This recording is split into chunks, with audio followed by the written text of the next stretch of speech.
আসসালামু আলাইকুম। চলে আসলাম আমি মোহাম্মদ ইমরান। আজকে আমাদের যে টার্কি মুরগি আনার কথা, সে টার্কি মুরগি আনতে যাব সে এক জায়গায়। আজকে সম্পূর্ণ দেখাবো কীভাবে আমরা আমাদের টার্কি মুরগি নিয়ে আসতেছি, বড় টার্কি। আসেন আমরা দেখাই যে আমাদের গাড়ি, এই গাড়িতে আমরা এখন উঠবো, তারপরে দেখাবো যে কিভাবে আমরা যাই। চলেন। ইন্টারগঞ্জ চিনেন নাকি? না। এটা হলো আমাদের গ্রামের রাস্তার পরিবেশ। মাশাল্লাহ, বৃষ্টিতে পুরা সব কিছুই ভরে গেছে পানিতে।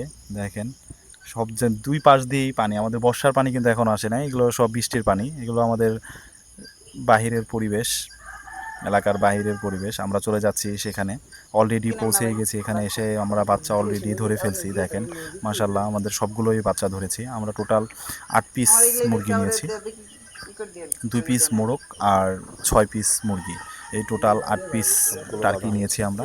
মাশাল্লাহ, এটার বয়স 5.5 মাস, 5 মাস 5.5 মাস বয়স। আমরা এগুলো নিয়ে 2-1 মাস লালন পালন করবো, তারপরে যদি আমাদের ডিমে চলে আসে।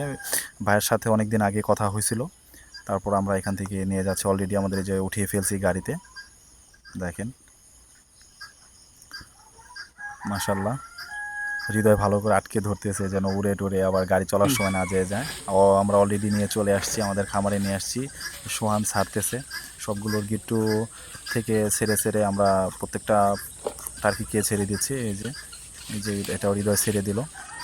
মাশাল্লাহ, আমাদের খামারের জন্য দোয়া করবেন সবাই, আমাদের টার্কির জন্য দোয়া করবেন সবাই। ইনশাল্লাহ সবাই ভালো থাকবেন। আল্লাহ হাফিজ।